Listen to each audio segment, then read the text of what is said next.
¿Cómo están? Muy buenas noches, bienvenidos a Bote Pronto. Después del inédito, histórico, extraño, aturdidor día de ayer, hoy queríamos dedicar estos 15 minutos a platicar con alguien que lleva muchos años viendo eso, un experto. El embajador Arturo Sarucán, que además pues lleva ya muchos años allá mirando y platicando con nosotros de esto. Arturo, te quiero proponer, digamos que lo hagamos en dos partes. Primero, después de todo lo que vimos ayer, las reflexiones, los editoriales, los artículos, las declaraciones, ¿cómo evalúas 24 horas después esta cosa rarísima que vimos ayer, Arturo? Primero que por muy deplorable e infame que haya sido, es decir, no hay que perder de vista, Carlos, que estas escenas estaban ocurriendo en la capital de una de las democracias con todas sus imperfecciones, pero una de las democracias pues, más acabadas, más antiguas del mundo, que por mucho que esto nos haya sacudido, no es sorpresa, es decir, no hay que sorprenderse. Los 4 años de Trump son la crónica de un acto de sedicionismo anunciado. Es decir, todos los días Donald Trump estuvo minando la democracia, vulnerando las prácticas democráticas, las instituciones, la investidura presidencial, y peor de todo, con un partido republicano que en el peor de los casos andaba de matraquero y en el mejor de los casos pues le daba miedo confrontar y detener al presidente. Ayer algunos finalmente recobraron su espina dorsal, su columna vertebral. Lindsey Graham, que era un senador al que yo le tenía un respeto brutal, republicano con el que a veces no coincidía, pero que fue, tú recordarás, Carlos, un legislador que jugó un papel fundamental en tratar de impulsar la reforma migratoria integral con otros legisladores republicanos y demócratas. Ese hombre, ese gran amigo de John McCain, pues estos 4 años ha sido el psicofante en jefe del presidente Trump. Ayer finalmente dijo hasta aquí. McConnell, que nos ha facilitado toda la agenda del presidente Trump, ayer dijo hasta aquí. Esperemos que no sea demasiado tarde para la democracia estadounidense, pero lo que hay que tener bien claro es que esto estaba cantado. En Michigan ya habíamos visto un primer conato de esto cuando pues, las huestes, las turbas trumpianas tomaron por asalto el Congreso de Michigan, tratando de orillar a la gobernadora del estado a desechar estas medidas de mitigación y confinamiento para responder a la pandemia. Y ciertamente, es decir, este es el legado de Trump, de su administración, de su familia, del Partido Republicano y de todos estos facilitadores y psicofantes estos 4 años. Es una tragedia porque, a diferencia de Las Vegas, lo que sucede en Estados Unidos no se queda en Estados Unidos. Es decir, esto tiene un impacto y una reverberación para la democracia liberal en otras partes del mundo, empezando en México. Es decir, si esto fuera Croacia, pues nos podríamos dar el lujo de asumir esta postura que estamos asumiendo, que estamos viendo que se asume en el gobierno mexicano, de hacerse del ojo chiquito. Pero este es el país que más importa para México, en donde tenemos la friolera de 11 millones de mexicanos viviendo, y pues tiene un impacto brutal para México y para otras democracias. Entonces, un momento, lo decía yo anoche, Franklin Delano Roosevelt, te recordarás que después del ataque japonés a Pearl Harbor dijo que era uno de los días que iba a vivir en la infamia de la historia de Estados Unidos. Sin duda, el 6 de enero del 2021 es un día más que se agrega a esos días infames en la historia de Estados Unidos. No habíamos visto una crisis política de esta envergadura, Carlos, desde la Guerra Civil. Así es. Déjame hacerte esta pregunta, Arturo. A las 3 de la mañana saca un comunicado la Casa Blanca en donde por fin dice, ok, sí, ganó y va a ser, ¿no? Pero ya regresaré. Los medios tradicionales encima de él, prohibido de las redes sociales. Sería muy fácil solo decir queda afectado, le salió mal el chistecito, porque hay veces que estos personajes se benefician aún más de eso. ¿Cuál es la evaluación para él como personaje? Porque esto en mucho tiene que ver con él, con su ego, su vanidad, su locura. ¿Cómo han pasado solo 24 horas? ¿Cuál es tu evaluación de él, Arturo? ¿Cómo queda él frente al futuro? Sin duda, ante su base de voto duro, ante estos a los que él asusa a marchar hacia el Capitolio. Incluso les dice, yo voy a marchar con ustedes. Evidentemente, como fue evidente, el señor se fue a la Casa Blanca. Es decir, ante ese sector, es el héroe de la resistencia. Y es con base en este sector al que él está apostando cara a su vida post-presidencial.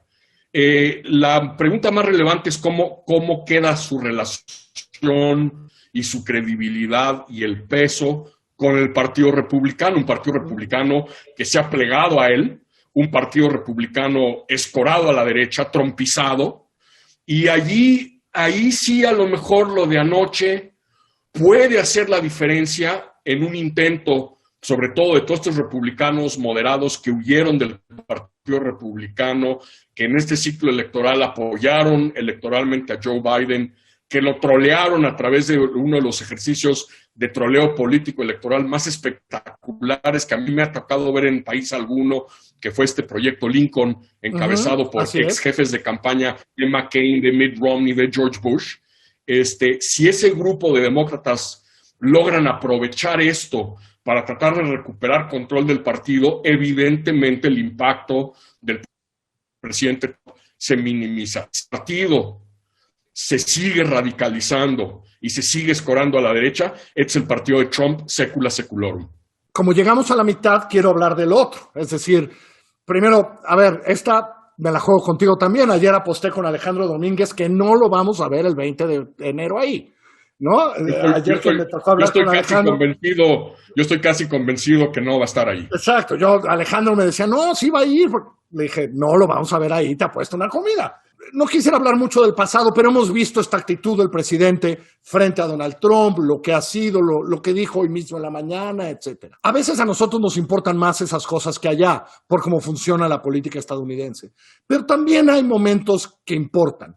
El retraso en la felicitación, la queja de que hoy tal. Hay un nuevo embajador, va a haber un nuevo embajador pronto allá.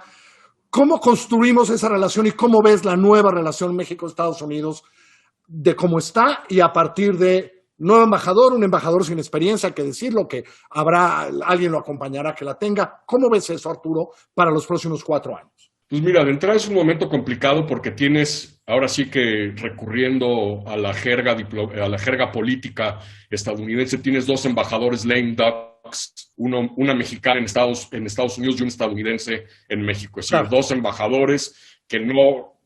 Una que ya renunció y que en algún momento dejará la sede, asumo una vez que pidan, si no es que lo han pedido, y llegue el beneplácito, que me para los pelos de punta por el propio Esteban Moctezuma que anuncien una designación sin tener el beneplácito en las manos, pero es harina de otro costal. Entonces, primero tienes un problema que las 2 correas de transmisión a nivel cancha, que son los 2 embajadores, pues no pesan y no cuentan ya. Exacto. Segundo, que si bien Biden no tiene gatos en la panza, Carlos, y tiene muy clara la intención de buscar resetear la relación con México, sobre todo porque además el que no funcione le pega de entrada con lo que seguramente vamos a empezar a ver en la primavera, que es un brinco muy importante de transmigración centroamericana por México a través de Estados Unidos, aprovechando el cambio de administración, y Biden no se puede dar el lujo de tener otra crisis migratoria en la frontera con México, porque entonces toda esa derecha talibana se le va a ir a la yugular. Entonces, el presidente Biden seguramente va a buscar de entrada, de manera muy rápida, crear una narrativa de cooperación y de éxito en la colaboración con México en la frontera y vis-a-vis Centroamérica. Entonces, allí hay una enorme oportunidad que el gobierno mexicano debe y puede aprovechar. Pero es un hecho que llegamos con enormes saldos y facturas con el presidente Biden y, sobre todo, con la bancada demócrata como resultado de la epístola del López Obrador a Trump cuando gana López Obrador la elección, la pésima decisión de ir a Washington en julio en plena campaña presidencial a ver a Trump y la salamería en sus comentarios en el jardín de la Casa Blanca que fueron usados electoralmente por Trump para movilizar al voto mexicano y que le rindió frutos. Sobre todo en Texas sobre todo. Así es. Y luego además a eso agrégale la decisión de postergar la felicitación, la decisión de salir con esta ocurrencia de darle, aunque sea una bola de humo en función de la política mexicana en Estados Unidos, este tema no pasó desapercibido. Y ofrecer asilo a Julian Assange, el hombre responsable de haber hackeado a la campaña demócrata en el 2016, ha levantado, no te quiero decir, todo tipo de calificativos y todo tipo de interrogantes acerca de qué es lo que está pretendiendo hacer el presidente en la relación con Joe Biden.